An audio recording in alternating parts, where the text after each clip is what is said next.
Iran, America ও ইসরায়েলের নতুন খবর শুনে যান।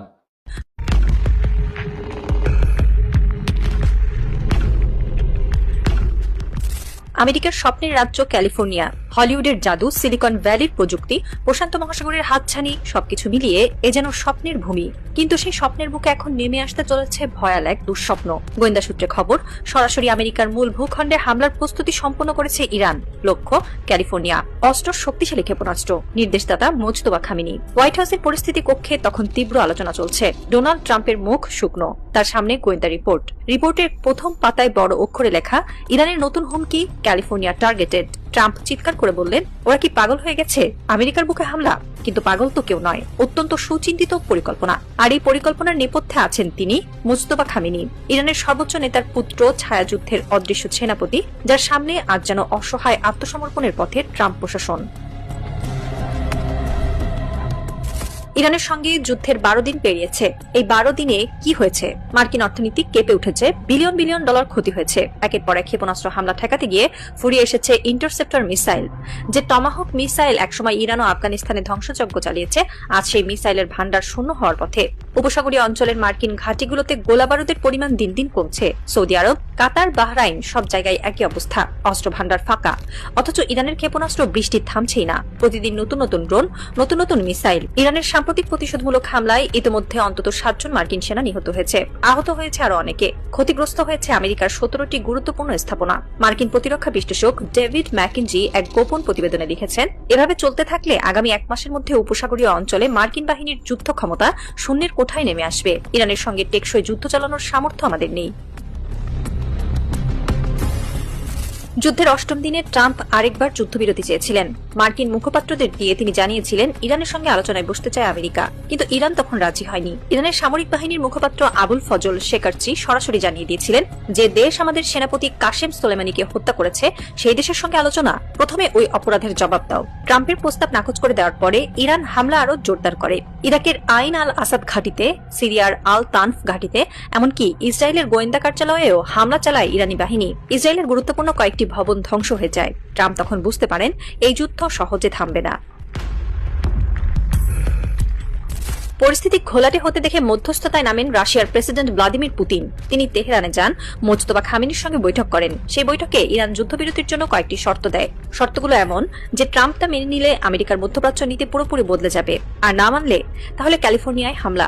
শর্তগুলো কি কি? গোয়েন্দা সূত্রে জানা গেছে, ইরানের প্রধান শর্ত, প্রথম, উপসাগরীয় অঞ্চল থেকে আমেরিকাকে সম্পূর্ণরূপে সরে যেতে হবে। দ্বিতীয়, ইরানের উপর থেকে সব ধরনের অর্থনৈতিক নিষেধাজ্ঞা তুলে নিতে হবে। তৃতীয়, কাশেম সোলেমানি হত্যার জন্য আনুষ্ঠানিকভাবে ক্ষমা চাইতে হবে এবং ক্ষতিপূরণ দিতে হবে। চতুর্থ, ইসরায়েলকে আর কখনো ইরানের বিরুদ্ধে ব্যবহার করা যাবে না। ট্রাম্প এই শর্তগুলো পরে ক্ষিপ্ত হয়ে ওঠেন। তিনি তার উপদেষ্টাদের বলেন, আমি যদি এই শর্ত মেনে নেই, তাহলে আমেরিকার ইতিহাসে আমি সবচেয়ে বড় ব্যর্থ প্রেসিডেন্ট হব। কিন্তু বাস্তবতা হলো, তার হাতে আর অস্ত্র নেই, সৈন্য নেই, মিত্ররা দূরে সরে যাচ্ছে। মধ্যপ্রাচ্যের বিভিন্ন দেশ থেকে নিজেদের বাহিনী গুটিয়ে নিচ্ছে আমেরিকা। সিরিয়া থেকে ইতিমধ্যে সৈন্য প্রত্যাহার শুরু হয়েছে। ইরাকে মার্কিন দূতাবাসের কর্মী সংখ্যা কমিয়ে আনা হয়েছে। সৌদি আরবের রাজপ্রাসাদে বসে যুক্তরাষ্ট্রের পররাষ্ট্রমন্ত্রী যখন আরব নেতাদের আশ্বস্ত করছিলেন, তখন সেখানেও ইরানের ড্রোনের ছায়া। আরব নেতারা এখন ইরানের সঙ্গে সমঝোতার পথ খুঁজছেন। সৌদি ক্রাউন প্রিন্স মোহাম্মদ বিন সালমান গোপনে তেহরানে বার্তা পাঠিয়েছেন, আমরা এই যুদ্ধে নেই, আমেরিকা চাইলে যুদ্ধ করুক, আমরা নিরপেক্ষ। সংযুক্ত আরব আমিরাতও একই পথে হাঁটছে। কাতার তো আছে ইরানের পাশে। ট্রাম্পের সবচেয়ে বড় মিত্ররা যখন তাকে ছেড়ে যাচ্ছে, তখন তার সামনে একটাই পথ খোলা, ইরানের শর্ত মেনে নেওয়া। কিন্তু ট্রাম্প কি সেটা করতে পারেন? তার রাজনৈতিক ভবিষ্যৎ, তার অহংকার আর আমেরিকার ফার্স্ট নীতি সবকিছুই ঝুলছে এই সিদ্ধান্তের ওপর। প্রশ্ন হলো, ইরান কি সত্যিই আমেরিকার মূল ভূখণ্ডে হামলা চালাতে সক্ষম? সামরিক বিশ্লেষকরা বলছেন, ইরানের তৈরি করা খোরামশাহ ও সাজ্জির ক্ষেপণাস্ত্রের পাল্লা প্রায় 2000 থেকে 2500 কিলোমিটার। এই পাল্লায় পৌঁছানো সম্ভব নয় আমেরিকা পর্যন্ত। কিন্তু ইরান যদি মেক্সিকো বা কানাডা থেকে উৎক্ষেপণ করে, নাকি ইরানের মিত্র ভেনেজুয়েলা থেকে, অথবা সমুদ্রের বুকে গোপন ভাসমান প্ল্যাটফর্ম থেকে? গত কয়েক বছর ধরে ইরান তার ব্যালিস্টিক মিসাইল প্রোগ্রামে বিপ্লব ঘটিয়েছে। আজকের ইরান শুধু মধ্যপ্রাচ্যে সীমাবদ্ধ নেই। তাদের ড্রোন পৌঁছে গেছে ইউক্রেনের যুদ্ধক্ষেত্রে, তাদের প্রযুক্তি পৌঁছে গেছে বলিভিয়ার পাহাড়ে, ভেনেজুয়েলার জঙ্গলে, উত্তর কোরিয়ার কারখানায়। তাহলে ক্যালিফোর্নিয়ায় পৌঁছানো কি অসম্ভব? এক মার্কিন গোয়েন্দা কর্মকর্তা নাম প্রকাশ না করার শর্তে বলেছেন, ইরান যে সক্ষমতা তৈরি করেছে তা নিয়ে আমাদের কোনো সন্দেহ নেই। প্রশ্ন হলো, ওরা কি সত্যি সেই সক্ষমতা কাজে লাগাবে? আর লাগালে আমরা কি করতে পারি? তার কণ্ঠে ছিল অসহায়ত্ব। আমেরিকার টমাহক মিসাইল 1991 সালের উপসাগরীয় যুদ্ধে প্রথম ব্যবহার, এরপর ইরাক, আফগানিস্তান, লিবিয়া, সিরিয়া সবখানে এই মিসাইলের রাজত্ব। এক একটি টমাহকের দাম প্রায় $1.5 মিলিয়ন। ইরানের সঙ্গে যুদ্ধের 12 দিনে আমেরিকা প্রায় 2000 টমাহক ব্যবহার করে ফেলেছে।